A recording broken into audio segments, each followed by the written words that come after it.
কাসকি মাছ চচ্চড়ি আর মুরগির লটপটি নিয়ে আসলাম, যেটা লোকলজ্জার ভয়ে বলতে পারি না, আমার খুবই পছন্দ মুরগির লটপটি। বিসমিল্লাহির রহমানির রহিম। আসসালামু আলাইকুম এভরিওয়ান, কেমন আছেন সবাই? আশা করি ভালো, আমিও ভালো আছি। চলে এলাম আজকে আরও দুটো রান্না শেয়ার করতে।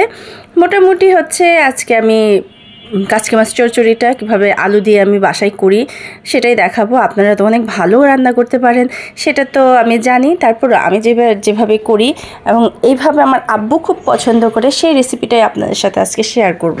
আর এটা রান্না করার সময় আমার আব্বুকে অনেক বেশি মিস করছিলাম। আমি কিছু আলু কুচি করে নিয়েছি, আলু কুচি দিয়ে দিয়েছি, তার মাঝে ভালো পরিমাণে একটু পেঁয়াজ কুচি, কাঁচামরিচ লম্বা লম্বা করে ফালি করে দিয়েছি। তারপর লবণ, হলুদ, মরিচ অ্যাজ ইউজুয়াল যেভাবে দেন সেভাবেই দিচ্ছি। আর এটার মাঝে একটু আদা বাটা দিলে আমার কাছে সবচেয়ে বেশি ভালো লাগে।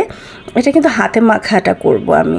অনেকে মশলা কষিয়ে রান্না করে, আমিও মাঝে মাঝে করি, কিন্তু বেশিরভাগ আমার ভালো লাগে কাচকি মাছটা হাতে মাখিয়ে রান্না করতে।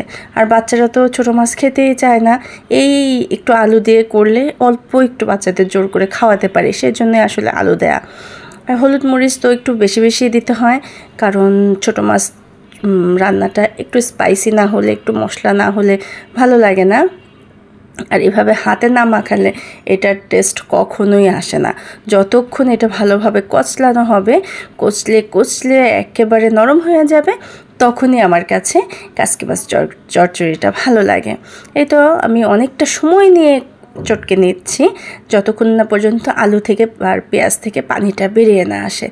কারো যদি হাত জ্বালা পোড়ার ভয় থাকে, সে তখন গ্লাভস পরে নিতে পারেন। আর একটু ভালো কিছু খেতে হলে একটু যন্ত্রণা তো সহ্য করতেই হবে, এটা আমরা প্রতিটা গৃহিণী জানি। আমার মাখানো মোটামুটি শেষ। এখন আমি এর মাঝে দিয়ে দিলাম তেল, একটু ভালো পরিমাণে সয়াবিন তেল দিয়েছি। এখন জাস্ট ভালো করে মিক্সড করে নিলাম। এখন আর আমি হাত দেবো না, কারণ আমার হাতে তেল লেগে গেলে আমার ভালো লাগে না। আর কাচকি মাছ এগুলো সব ধুয়ে ভালো করে পানি ঝরিয়ে নেওয়া। এখন মাছগুলো দিয়ে দিলাম। মাছগুলো এটার সাথে ভালোভাবে মেখে কিছুক্ষণ আমি ম্যারিনেট করে রাখবো, 15-20 মিনিট।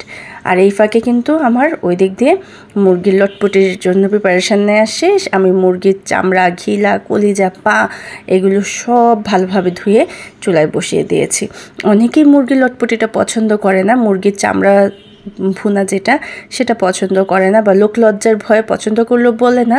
আমি কিন্তু সেটা খাই, তাই আজকে আপনার সাথে শেয়ার করছি। প্লিজ কেউ কোনো বাজে কমেন্ট করবেন না। যার ভালো লাগে না সে খাবে না, আর যার ভালো লাগে সে খাবে। আসলে খাওয়া দাওয়ার রুচির মধ্যে তো কারো কোনো কমেন্ট করার কিছু নেই।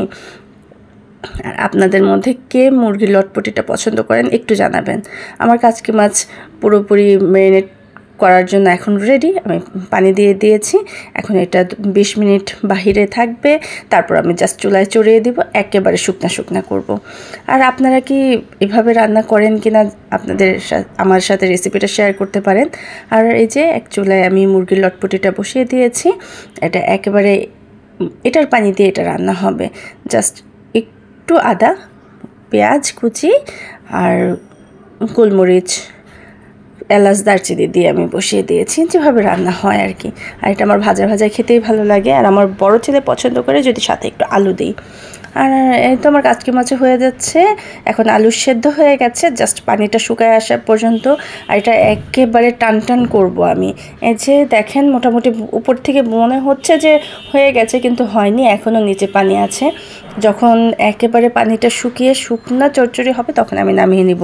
ধনিয়া পাতা খুব মিস করছিলাম, ধনিয়া পাতা দেওয়া যাবে না। ধনিয়া পাতা দিলে আমার 2 ছেলে খেতে চায় না, নয়তো আমি এটাতে অবশ্যই ধনিয়া পাতা দিতাম। এবং এমনকি আমার ফ্রিজে ধনিয়া পাতা আছে, যেহেতু আজকে বাচ্চাদের খাওয়াবো তাই ধনিয়া পাতা ছাড়াই রান্না করলাম। কেমন হলো আমার রেসিপি জানাবেন।